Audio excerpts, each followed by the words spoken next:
Labour Party and the Lib Dems.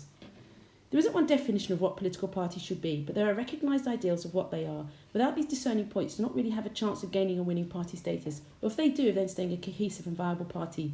They need to inform the public of their ideology, they represent the interests of the public, they recruit and train leaders, secure elections to the legislator, consider and adopt policies, and they govern by party bonding, allow the public to be members and have a say, and they act as a watchdog. In the current climate today, it appears that Conservatives have lost some of these ideals. Representing the interests of the public, they've got to ask the public what, with Brexit, just how it wishes to leave the EU. Without this vital information, the party appears to now be representing their own individual ideals rather than towing the party line and trusting their leader. Rebelling within their own party, they are not bonded together anymore in the same ideology, and they are so busy in fighting that they are not watching over the other parties to hold them to account either. Without these 9 values and traditional functions of political parties, it can be seen that they are the glue that holds them together, and a loss in any one of these values can cause a party to weaken and potentially collapse.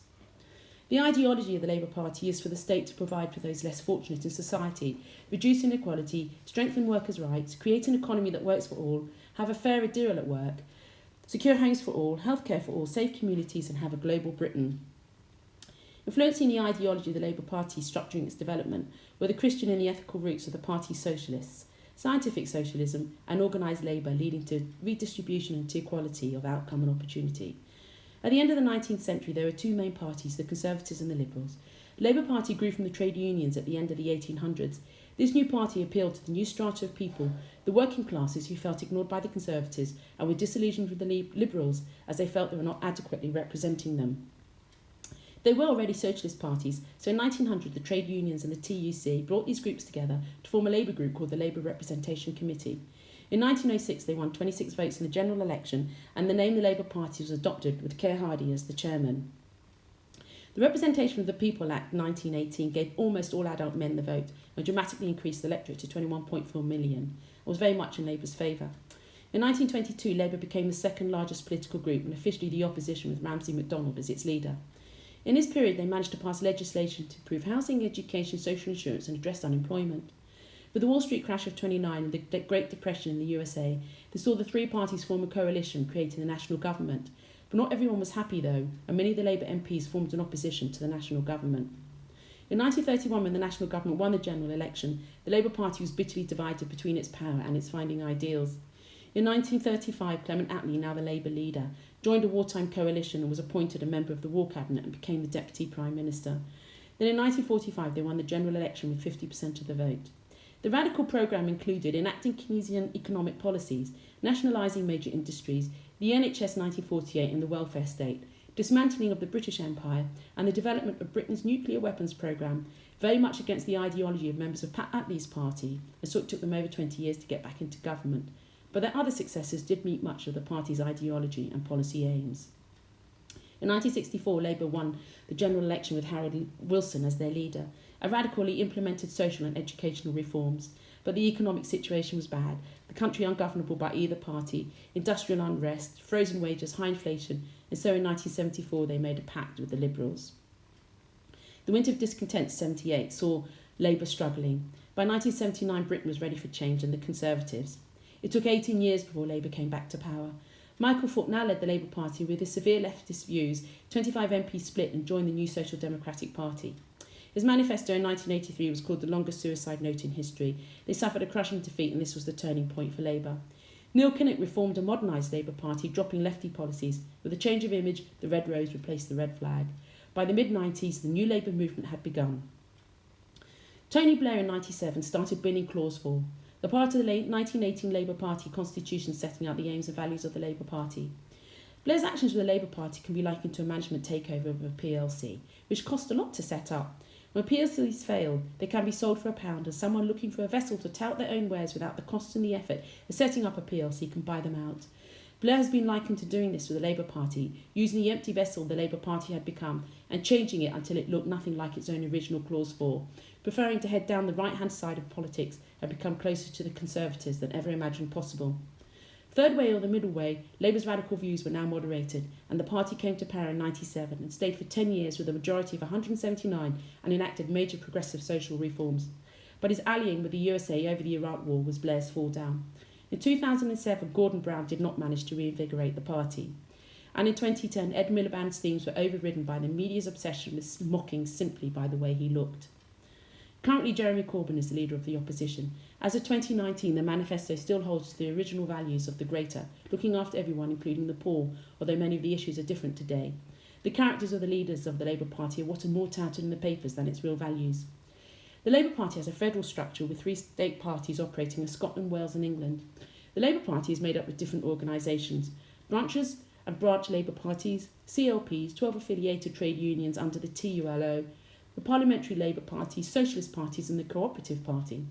Governing bodies include the NEC and the Labour Party Conference. Since 2008, policy making has moved away from the conference and now takes place at the National Policy Forum, which meets several times a year. The Conservatives' official name is the Conservatives and Unionist Party, reflecting their long history and ability to stand for different causes at different times. They were in government for 67 years during the 20th century. Founded in 1834, successor to the Tory party and stemming from a faction within the Whig Party, Sir Robert Peel issued the Tamworth Manifesto, setting out basic principles of conservatism and formed a temporary government. He stressed the timely reform of abuses, the necessity of law and order, an orderly system of taxation and the importance of both landed interests and trade and industry. Conservatism core values believe in hierarchy and authority, an organic society, law and order, tradition and owning property. 1841, Peel took office with a majority and, true to conservatism at the time, created legislation to stabilise the economy and improve working conditions. He enacted the Factory Act regulating work hours and the Mines Act preventing women and children from working underground, among much other legislation. But in 1846, the party split over the repeal of the Corn Laws, and the Conservatives didn't get a majority for 28 years. The Earl of Derby in 1852 passed legislation for the removal of Jewish discrimination in Parliament. Later, he started to abolish land ownership to be able to vote, increasing the electorate with the 1867 Reform Act, although this still meant the middle classes dominated the electorate in both towns and boroughs.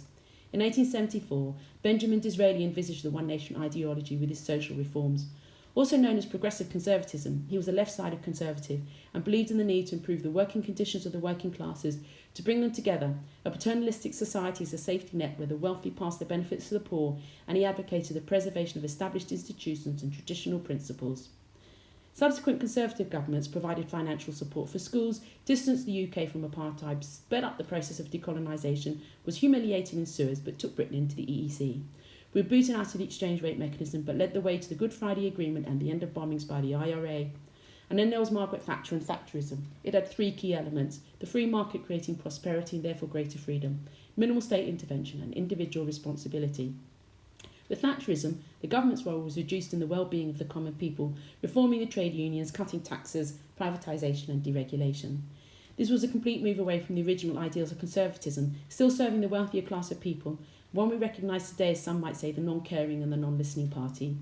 2010, David Cameron and coalition of the Lib Dems apologised for Section 28. This was a great move by a man who could have been considered a great Prime Minister, but who, without thought of any consequences, took us into a referendum on Europe. The referendum was necessary for Conservatives to stay in power, but the party did not read the mood of the people, having disconnected and separated itself through Thatcherism from the working classes.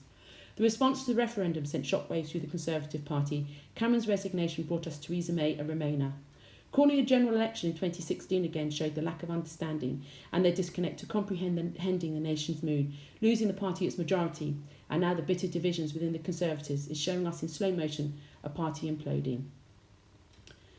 2019, Theresa May, forever to be remembered as the leader of a stable and strong government, has resigned and leaves their party in mayhem, disarray, arguing, backbiting, backstabbing and unstable.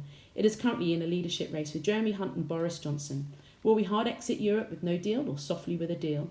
Let's just hope that whoever wins the Premier position can show skills at leadership and bring the Conservatives back together as a viable political party. In the Conservative Party structure, there are 3 principal elements, and they are all represented on the management board. There's the voluntary wing, the professional wing, the parliamentary party and the Conservative Party board, which is the national governing body and is the ultimate decision-making body of the party and responsible for all operational matters. Development of the Lib Dems started back in 1856 when members of the Whigs and the Radicals and the Peelites joined forces to become the Liberals in 1859.